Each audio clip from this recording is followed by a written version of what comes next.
How? Thasi. Hi guys, welcome back to my channel. I chat thasi. Video hek nam gi tawba ka chat thasi. Sibu kai hongnarige. Ado ngasi gi videos di ai mamang gi thagat khiba video do. Ado mayam yengdriba yaw tar si yengbiramo aduga how? Nana ngasi gi video sidi mim khara amga ai mamang gi video da sem thaba gi video ma thagat khibane do mayamna yenghodaba yaw tar su yengbiyu. Ado ngasi video sida adugi video do da comment pirakpasing do shout out ama tawrani plus meme khara amaga tawrani ka adum meme do mayamna hai go adugi aduna video se mayam hongna ba tawsalase ngasi gi memes mate manga comment shout out tawanga Chirai tangba mi singse yam phajei ko se handang teiraw bagi noi thabal shinba mafam leitruju chonglo yani khara sangdana direct sangna tamba machana mama mapabu ijat leina matha sahalli akhoi majo bara pibna ba dang hotna bada hojiti bara jam tangina bara pina badang hotna bada ma matha yam sajarapati itomta wakhal sagalaga pangnok ta nok pasimuk nungai ba leite kaino a dunya loi shure kaino koi bada khoi chatpa phangdsu kari hotnarige hangbirakano khumpham khangde direct miriam nena khumbasu nungai jadaba ai dum hai hojikan kai daurige kai hotnarige dum miriam kai dino miriam oi bada ai dum miriam oi jar enjoyment hai dadi kairak thabiramba macha masu singi lafu thabiramba khoidi survive tawnaba hotnagada paisa tanaba hotnabada yam warabani inau picha thakhrikanda ai magi phone jawai hore mangi video da ai video do aduda comment pibirak pasing do ngasi aina dum sakla taw doine ba sakla tawning bodo ai hede kana hede moina nushina tawbirak pasing do ai sigi video da sakla taw doine ba aduga mimju khara re adum pa doine like pamina doine ko mayanga ado hoju phauda ai video yengaga dum support tawbi basing do yamna harawe ado hadi hani aduga ai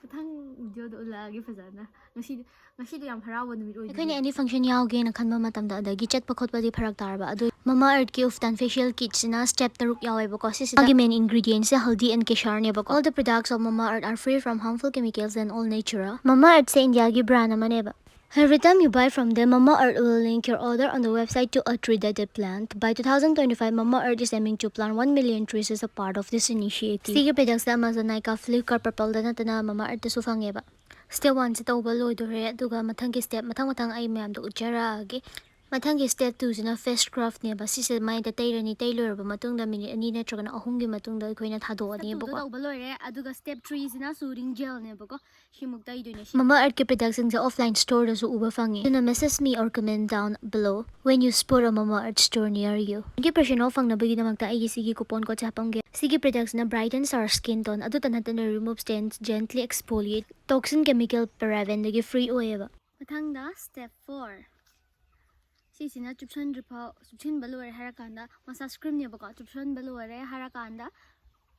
Mama Earth ke products contains antioxidant and anti-inflammatory properties aduna maram oraga khoi skin se glow oheleba fight unsa khoijalak pa from sun damage adagi saffron sina kai dogi harakan suit skin and aids in repairing the cells ekhoi skin se making more radiant aduga sigi products di one time uses ngatane ba because it's more hygienic and masagi glow ama mathanda lakche sigi products pam tar dai description da link hapchang ge adudai check se hauna ba tawrase adudi mayam Wings ano official thoibi lover ai do sam thada bro khang di adu ka Jenny Kim che no yum nak se saugai jam lo aha nate samje chabam oi doine khoi yum nak lan thoi puyam ma sem ji di how do ma le aduga nokpa smiley emoji ma happy ko how do ba ma le ayu ahan ba asumai no pan ba u bane ayu chadri ba ko andak mulaka diga mega chandrai langbam heart amaga smiley emoji amaga thare yaima ph su samai to emoji da sida lap to do du tore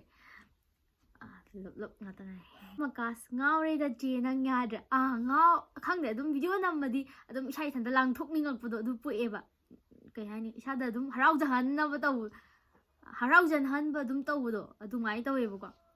ꯑꯁꯦꯡꯕꯩꯅ very nice sister full support thank you ꯑꯗꯨꯝ ꯃꯥꯗꯤ ꯑꯗꯨꯝ ꯀꯩ ꯍꯥꯏꯅꯤ ꯑꯗꯨꯝ ꯍꯦꯛ ꯍꯧꯔꯛꯄꯗꯒꯤ ꯑꯗꯨꯝ comment ꯀꯩꯅꯣ ꯇꯧꯕꯤꯕ ꯁꯞꯄꯣꯔꯠ ꯇꯧꯕꯤꯕꯗꯣ ꯑꯗꯨꯝ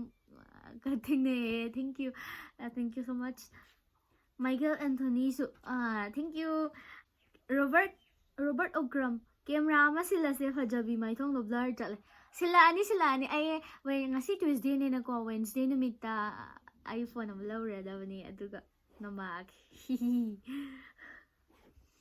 ꯌꯥꯝ ꯍꯔꯥꯎꯕꯗꯣ ꯏꯁꯥꯁꯦ ꯐꯣꯟ ꯑꯃ ꯂꯩꯗꯧꯔꯤ ꯀꯥꯏꯅꯒ ꯌꯥꯝ ꯍꯔꯥꯎꯖꯕꯗꯣ ꯒꯤꯇꯥꯟ ꯋꯥꯔꯥꯛꯄꯝ ꯁꯤꯁꯇꯔꯒꯤ ꯚꯤꯗꯤꯑꯣ ꯌꯦꯡꯕꯁꯦ ꯋꯥꯈꯜꯒꯁꯦ ꯑꯥꯏꯁ ꯂꯣꯏ ꯑꯣꯟꯈ꯭ꯔꯦ ꯊꯦꯡꯛ ꯌꯨ ꯍꯥꯏꯗꯣꯏ ꯀꯩ ꯍꯥꯏꯗꯣꯏꯅꯣ ꯈꯪꯗ꯭ꯔꯦ 100K ꯌꯧꯍꯜꯂꯁꯤ ꯒꯥꯏꯁ ꯖꯦ ꯀꯔ ꯍꯥꯏꯗꯣꯏꯔꯣ ꯖꯦ ꯀꯔ ꯄꯥꯊꯣꯛꯇ꯭ꯔꯦ ꯖꯦ ꯀꯦ ꯔꯥꯏ ꯄꯥꯊꯣꯛꯇ꯭ꯔꯦ ꯀꯩꯅꯣ ꯑꯩ ꯀꯃꯥꯏꯅ ꯄꯥꯗꯣꯏꯅꯣ ꯇꯤꯟꯒ ꯂꯣꯏ ꯄꯥꯏ ꯑꯩ ꯀꯃꯥꯏꯅ ꯄꯥꯗꯣꯏꯅꯣ ꯈꯪꯗ꯭ꯔꯦ ꯁꯤ ꯖꯦ ꯀꯦ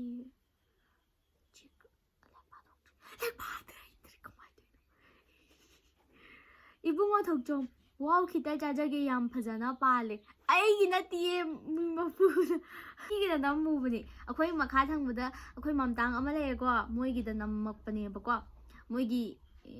ꯅꯝꯕꯅꯦ ꯑꯩꯒꯤ ꯑꯣꯏꯔꯝꯃꯗꯤ ꯑꯩ ꯀꯃꯦꯟ ꯄꯤꯔꯛꯄ ꯃꯌꯥꯝꯁꯨ ꯂꯣꯏ ꯄꯤꯖ ꯌꯥꯕꯅꯦ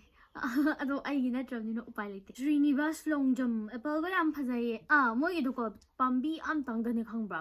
ꯃꯌꯥꯝ ꯄꯥꯜꯂꯦ ꯍꯥꯏꯕ ꯃꯤꯈꯤꯜ ꯃꯩꯇ꯭ꯔꯝ ꯀꯥꯏꯗꯅꯣ ꯍꯥꯏꯁꯦ ꯑꯩꯈꯣꯏ ꯌꯨꯝ ꯃꯅꯥꯛꯇꯣ ꯑꯗꯨꯒꯤ ꯁꯨꯃꯥꯏꯅ ꯃꯈꯥꯔꯣꯝ ꯊꯪꯕꯗ ꯄꯣꯁ ꯑꯣꯐꯤꯁ ꯂꯩꯕꯗꯣ ꯑꯗꯨꯒꯤ ꯄꯣꯁ ꯑꯣꯐꯤꯁ ꯍꯣꯏꯒꯤꯗꯣ ꯑꯗꯨꯒꯤꯗꯣ ꯑꯣꯏꯗꯣꯏꯅꯦ ꯃꯄꯨꯡ ꯐꯥꯔꯒ ꯍꯥꯏꯔꯛꯑꯣ ꯆꯥꯕ ꯂꯥꯛꯀꯦ ꯑꯩꯁꯨ ꯗꯤꯄꯛ ꯊꯤꯡꯕꯩꯖꯝ ꯂꯥꯛꯑꯣ ꯄꯩꯁꯥ ꯄꯨꯔ ꯂꯥꯛꯑꯣꯀꯣ ꯑꯩ ꯄꯩꯁా ꯄꯨꯊꯣꯛꯄ ꯉꯝꯃꯣꯏ ꯑꯩ ꯄꯩꯁా ꯄꯥꯏꯗꯦ RDXSK sister how kay ꯇꯥꯏꯕꯪꯉꯥꯟꯕ ꯏꯔꯦꯡꯕꯝ ꯀꯔꯤ ꯂꯝꯅꯣ ꯁꯦꯝꯄꯥꯟꯕꯗꯨꯕꯨꯗꯤ ꯂꯩꯃꯔꯥꯝꯗ ꯑꯣꯏꯗꯣꯏꯅꯦ ꯀꯥꯏꯗꯅꯣ